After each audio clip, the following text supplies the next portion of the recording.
Um, so just on this screen again, just to kind of, I've been working at the Botanics for just over 5 years now, since 2021, and I have been, my primary work has been involved with the Biomes project, which is the restoration of all the glass houses. And most obvious of that has been the restoration of the palm houses. Um, just that photo there as well kind of is a good photo to show what we've been doing.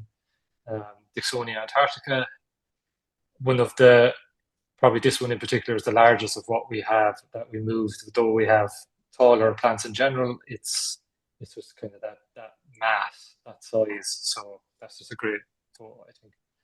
But I just want to give context. I think I'm not sure if I've met everyone's in the last tour, the society meetup in the gardens where I gave a small tour. So I just want to also give a quick look back on what happened in the last few years, very quick, and then move on to the Palm House as it is today. So the next slide. So hopefully everyone can see all of these photos nicely with it being full screen. Um, so in 2021, when I started, we also started with the decant of the Palm House as it was then. Um, the house back then was divided. In the picture on the left, you can see the division kind of wall, glass wall. Um, the house, there was a smaller tropical house, and then there was the larger rectangular house, which was a temperate. Um, the photo on the left is us moving Trachycarpus princeps, which was one of the tallest, which was actually the tallest palm that we moved. Um, and then the photo on the top right is a nice look of it actually completely empty. You can see the light passing through. At the start, the bedding plant, the planting itself was very dense. There was a lot of very tall palms, ferns as well, but a lot, and also a mixture of other flowering plants.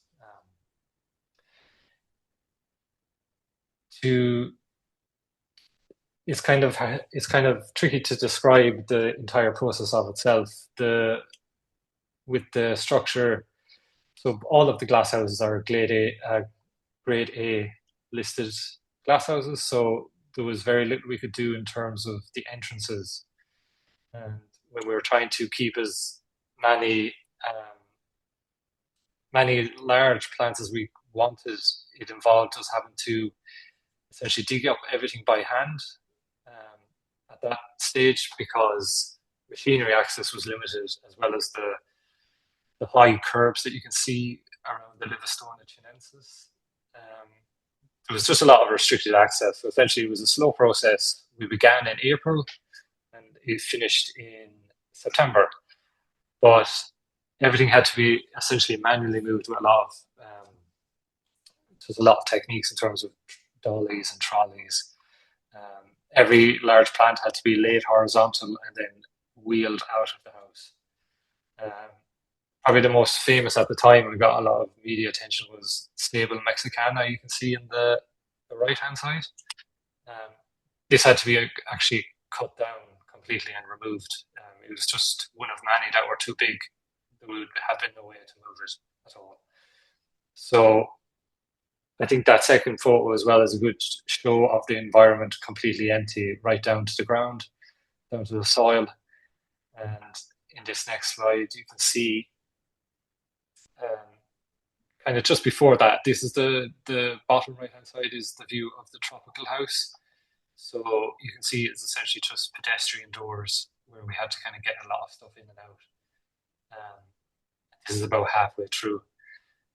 On the left as well, you can see since the houses are so tall, we had to use cherry pickers and scaffolding essentially to kind of tackle climbers and getting them down as well. Um, so it was a massive project at the time, and it was a consistent, everyday, day in day out kind of wheeling in plants, picking them up. A huge amount of propagation that went with this as well. Um, so, so that was kind of that phase, that original decant of the palm houses as they were. Like I said, it finished in September, but it also carried on in terms of landscaping into the start of 22, where we had to lift the curbs. We couldn't lift the curbs first because of the plants, and then the way they were kind of concreted in, cemented into the structure. So we actually had to come out last. And I think this photo is really good at showing the condition of the palm house. Back then, you can see the paint was kind of starting to come away badly, and there was a lot of build up and rust. So I think this photo is a good show to how it looks now. It's if you could get side by side of each individual, you would see a huge difference. So it definitely needed to be done. I think it was more obvious at this point than before that what needed to happen has happened. And then 22. So for a few years, basically, once we finished up and we got all the plants out, this is how the palm houses looked. Um, they were wrapped, they were completely covered in scaffolding, and inside as well, it was just completely dense essentially with scaffolding, and then the outside was wrapped with a kind of just a plastic kind of wrap. This was to protect it also from rain and just the environment, and then also keep in any dust. So all the sandstone was blasted down, so there was a huge amount of dust that they needed to keep in. So this is how it looked for since then, and then and that's how that remains until today. But in the meantime, just to get on to the next largest, and you could argue even more challenging to an extent, the ferns and fossils house. So this was at the end of the front range, so it was a relatively small house but tall, and it was a very nice house the way it was kind of constructed landscaped. There was a more naturalistic feel to it. There was no um, real right angles. It was very winding paths and stonework, and it just felt a bit more natural. Um, Again, another challenge with this was getting access. So the doorway was even smaller than the palm house. It was just, I would say, just under 7 foot, maybe even 6 foot. So we had to get machinery in and out. And one of the main challenges before any of that was rock work. So the house had a huge amount of rocks, just arranged for plants to grow on. So we had mosses and liverworts and a huge amount of tree ferns as well, just kind of locked in between all of this rock. So there was a huge amount of, you can see in the top top right photo. Once we were able to get the mini digger in, that became a way of loosening up the rock, dislodging it, and then each one had to be manually moved out. There's a photo up ahead where we have all of it piled up, and then so we initially had to get into the house, create space to move around, and then we could slowly start taking out the largest plants as well. So we started with the Dixonias. These were just right at the door, so they had to come out before we could get in any further. So we had 9, and we gave 5 to Logan Botanics, and we kept another 4, sorry, another 3 for ourselves.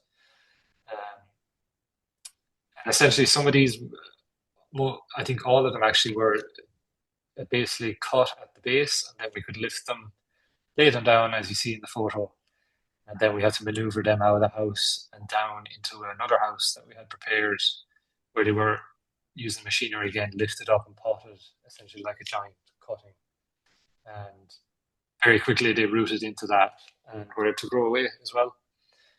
And then moving through, these houses were, like I said, very naturalistic. There was a huge amount of mix happening.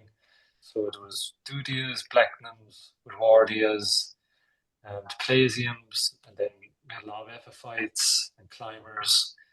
So it was a huge task to go through in terms of our stock take and just find everything that was on our list, make sure that we kept everything without losing any accessions or especially any plants. Um, with the tree ferns as well, we always took spore when we could, so we just made sure we had backups in our spore bank as well. Um, so Trisopteris elegans, there was a long kind of planting of this just by the door you can see on the left. So when we got the telehandler in, it has an attachment where you can extend and basically just take a slice of the planting bank, and this is how we removed that. It was just a lot easier because there's so much rock work in there. The machine just felt no resistance and just took a big slice out, and we just chopped them up then and made individual pots. And this Trisopteris is actually in the Palm House now as well. Um, so here's a photo of all the rocks that we moved out. So it seems even small but some of these are extremely large. Um, and you can see Neil as well on the left with Dixonia arborescens. The reason actually we were breaking down this particular patch, you can see, is to actually gain access to Dixonia arborescens. There was no way of digging it out from that side, so we had to essentially move into the bed so we can reach in and grab it rather than go around. It was just a pedestrian path at the back. There was a small stream that ran down through the house as well, so we're just having to take that out as well.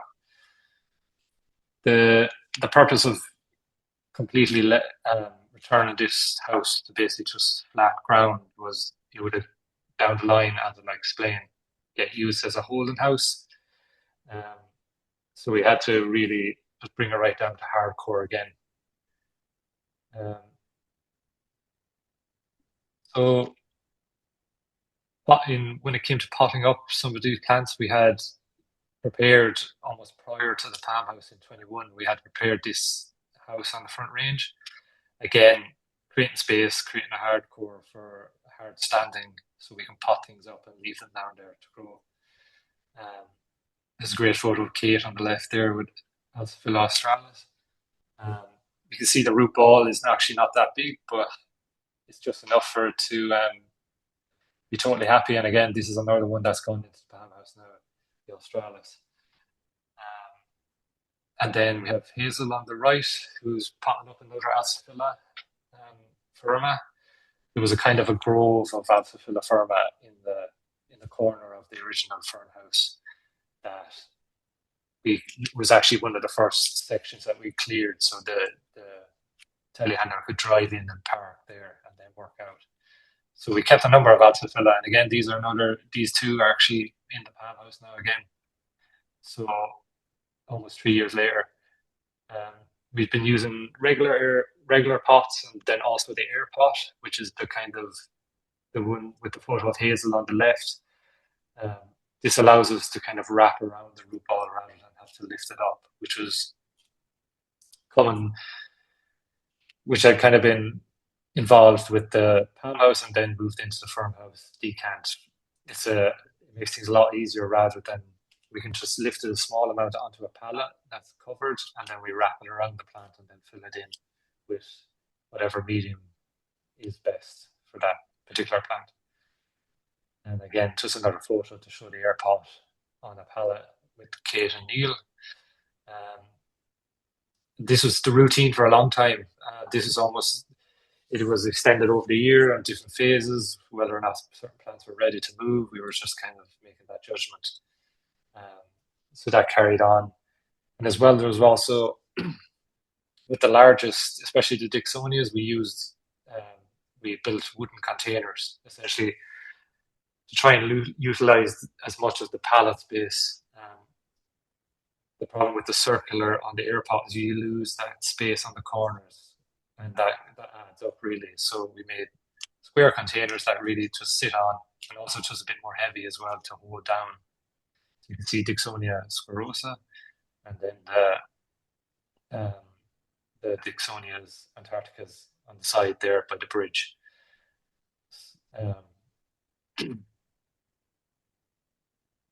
There's a small animation of that process as well just how it's laid in and then built around, and then supports are added in. The supports are taken off after a while once we know it's rooted in, and then more photos kind of in the light as well.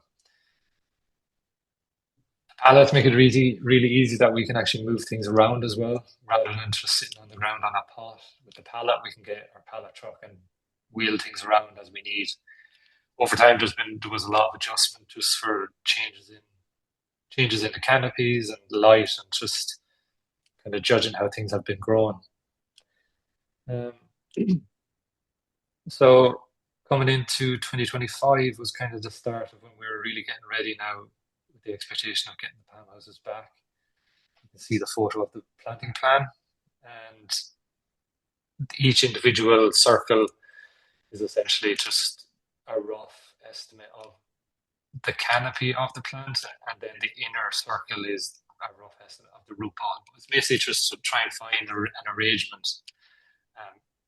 Each one of those circles is an accession of a plant, and for a while it was just kind of trying to find out what would have enjoyed more in there. We're trying to get everything really tailored down so nothing would suffer in a way, or just with the light, and judging as well from how tall things were as well. So just trying to manage that canopy layering.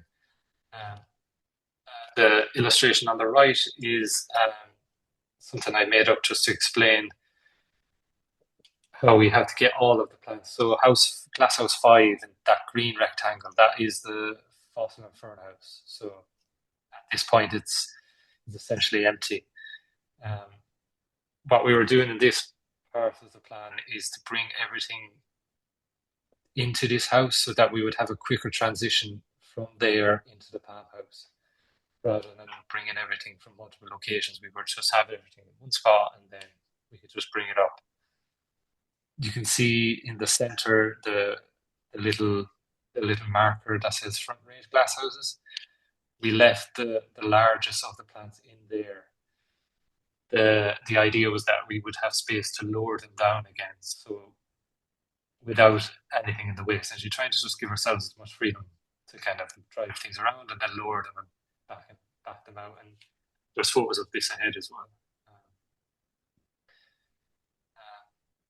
So these are photos from Glasshouse 5, the old fern house. So these are photos from that process of bringing everything in, and also maybe giving whatever needed a final repotting just to get them to grow a bit better and let them expand their roots before they go into the palm house. So there's Sapote and Regale getting repotted, and then there's and the ensaul in the research houses, just cutting back some fronds before we removed, I think it's a spinulosa.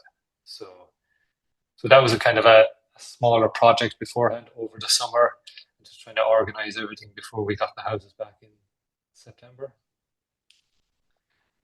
Actually, sorry, this is just an additional slide of house 3 where everything was kept over the years. So on the top left is the tree ferns. We moved everything out a bit as well, just to kind of let them freestand as much, and just kind of see what we have in terms of space, our options in laying things down. So you can see they're extremely tall, and he was just trying to find a better approach on what was happening. In the bottom right, these are 2 smaller houses in the backup collection. Everything almost understory, as well as some young tree ferns following the decant of the fern house, were brought into these houses, and they were kept here for the number of years. So it would be almost 3 years basically until they would start to move out. Again, basically a wide variety of what you can imagine. Blacknam, Dudias again, and a lot of newer tree ferns grown from spore as well, just to have kind of get that next generation going, so we can have backups to the larger ones as well.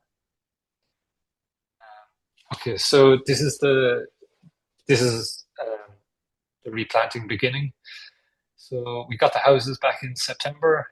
And then we started to, it was kind of continuing kind of electrical work and smaller, just final adjustments before we could get in. So in this time, um, the photo on the left there, you can see the huge difference in the paint work.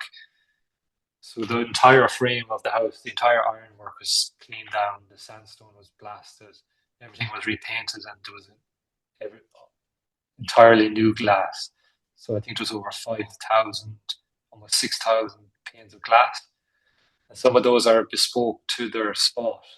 Um, the actual dome itself has slightly warped since it was built. So each pane, some panes were actually uniquely made for where it is now. It won't fit anywhere else, so it had to just be uniquely made. And then you can see the soil.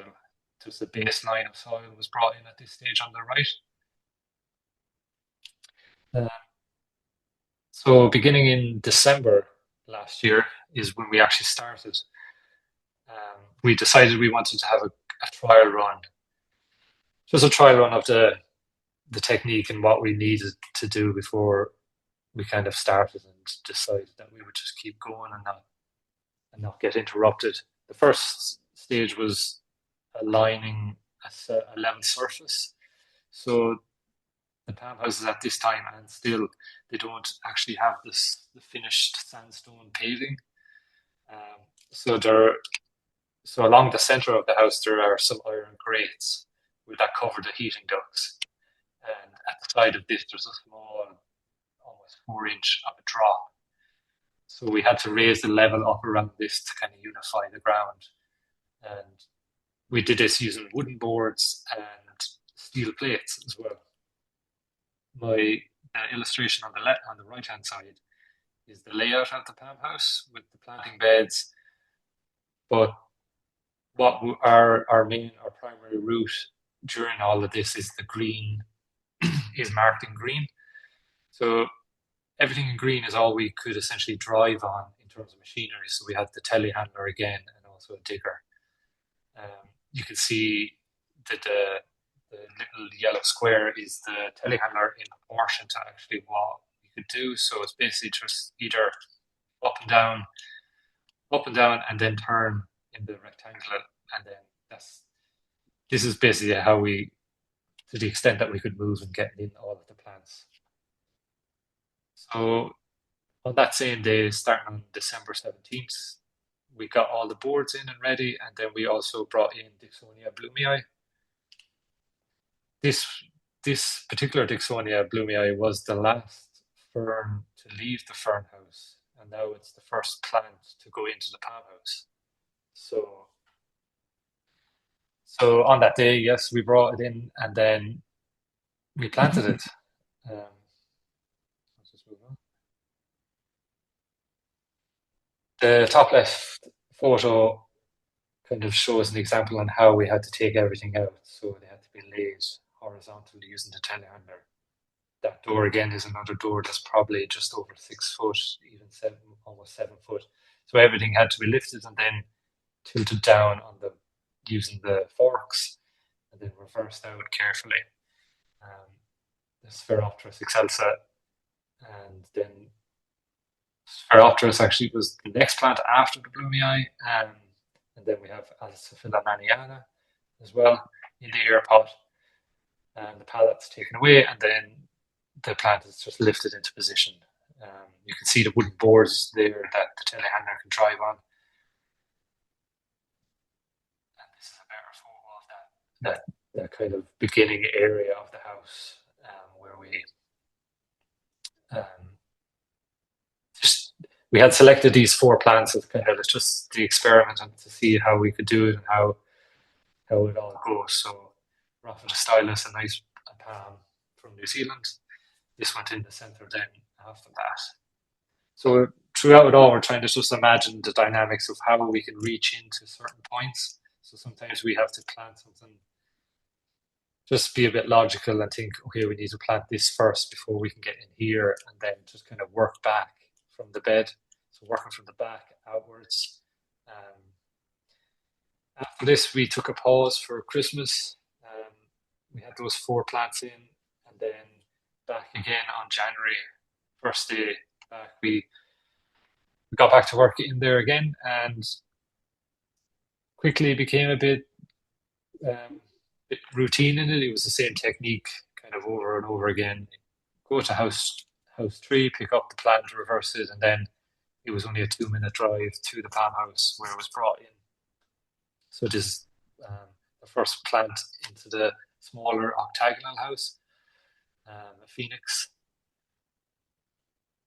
At the octagonal house, it was again the small turning circle.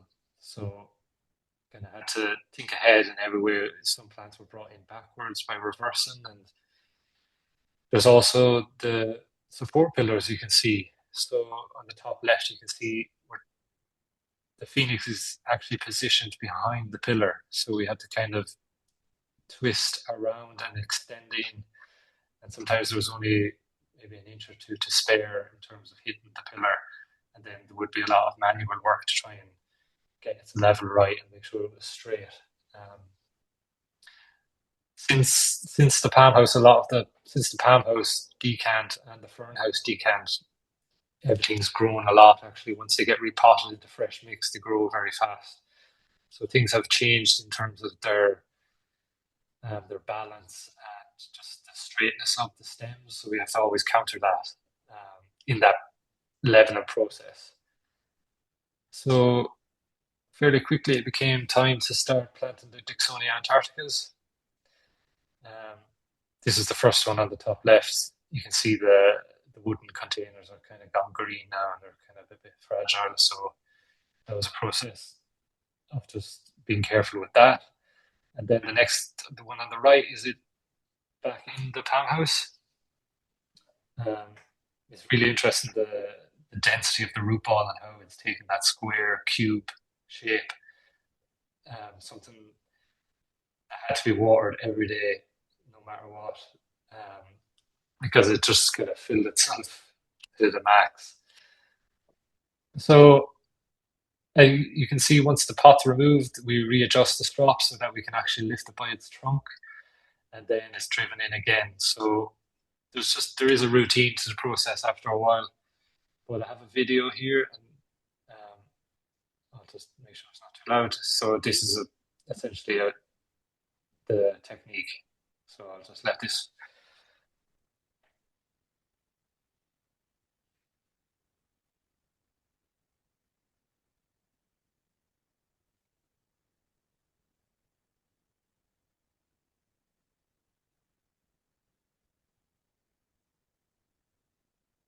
So you can see with this Scarosa, we actually put boards along the stem just to help it not bend, and as well as extend up the strops to roughly the crown. So it just helps it not bend and possibly snap, which would be unfortunate.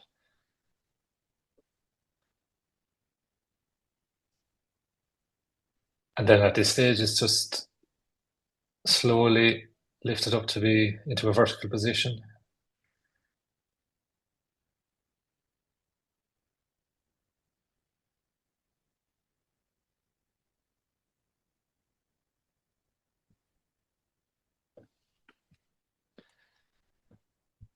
I think once you get them out of the house tree where it's been very dense, and then you get them on their own here and stand them up, you really appreciate the height of them all, especially the height in the palm house that it can offer.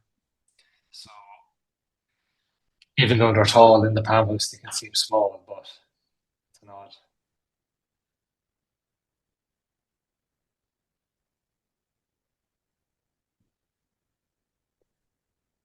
It's also a good time that when they're horizontal, that you can get rid of old fronds and kind of just have an inspection and tidy them up as well.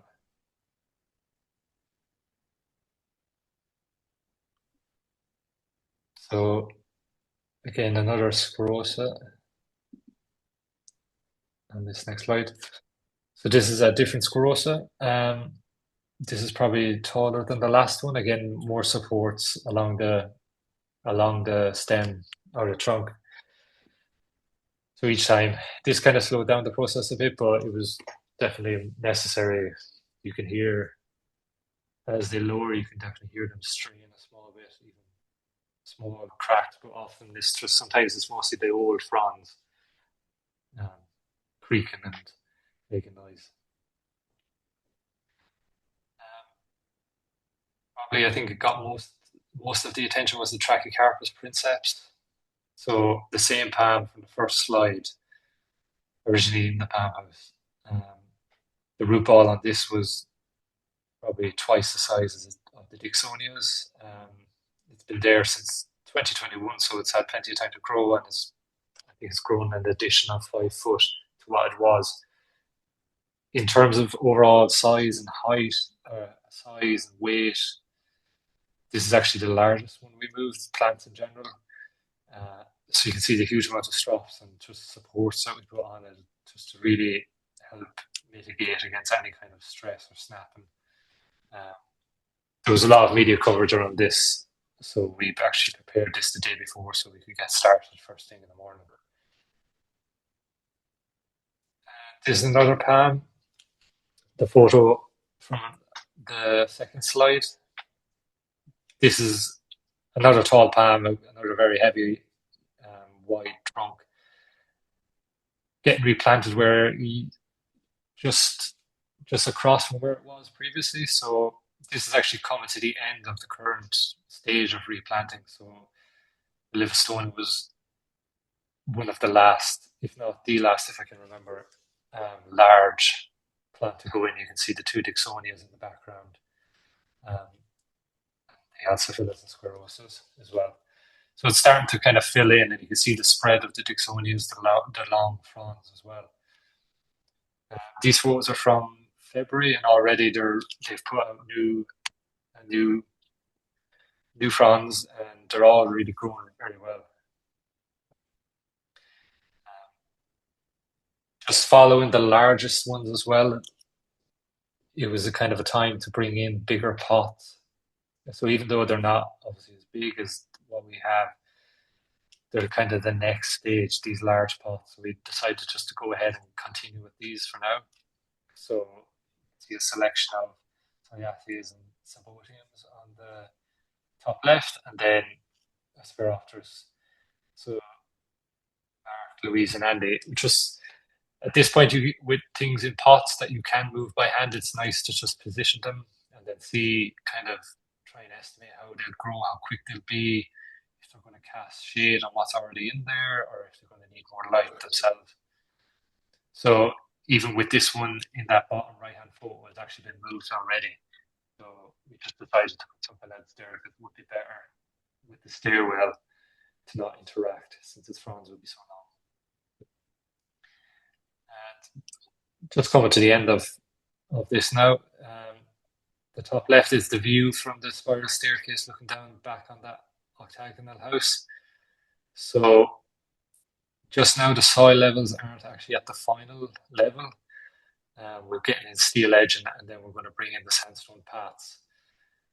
And then we'll raise the soil level. So everything is actually slightly mounded right now. As it's planted, we use a laser level to just level it out, and then everything was mounded. So we get the soil in once the edge is in, and then we can start replanting the smaller ferns. And the list is we have over 600 plants on the list. So we'll continue that. But you can see they're just good views of, you see all of them now looking nice. And then the photo on the right is the rectangular house. So you can see the two Dixonias again and Cyathea. So you can see ferns play a major part in the replanting just now. We still have a lot of young palms to bring in as well. Ferns are a lot easier to move than palms. So while we kept a lot from the Palm House, it was a lot more tough to keep palms, but the ferns were they were easier to move. So again, another photo on the left looking down into where there was a division once, but now the two houses are connected, so you can really see, you have that long sight of view, and the Squarosa with the slight bend in the top. Some people kind of find it funny, but it will eventually straighten itself out. But that bend is just from where it had hit the roof in the fern house, so it started to tilt. But I think it has character. And then just finally, the Sable mexicana. This is a seedling from the original sable that was in the Palm House. So 2016. This will go where it is in this photo, but it's still in its pot. We're actually making a time capsule with photos of everyone involved and other things that we'll plant under this table for the future generation to find. Um, Going ahead with the plantings of the smaller stuff, we're going to return a lot of epiphytes, um, ground cover, and just the various diversity. There's a huge amount that we have to choose from. So from May on, we're going to start that now again, and we'll see how the house will probably change. See how the house feels, and it'll be a different spot. It'll be a different place to how it feels now if if you got a chance to see it. Um, and then just to finish on the final slide, it's it's always hard to summarize such a long project, especially a project that runs for 5 years. But I have written articles on each project and the smaller joining projects that we do, with plenty of more photos and details, and there's a whole story on the Fern house itself as well. Again, a lot more photos and videos, and just a lot more detail on the plants as well. So that is the link to that website, and also if you search stories from the biomes, you'll find all of those. Um, hopefully that's everything now I've managed to cover. I think that these were the key points with everything that's been happening in the last few years. There's been smaller projects, and all of the glasshouses have been affected in terms of changes. There's been actually some smaller decants and the rearrangements of houses, but these are the key points. And yeah, I look forward to continuing, and hopefully we'll finish hopefully soon over the summer, and for an eventual reopening in autumn this year. So hopefully we'll all get to see the final product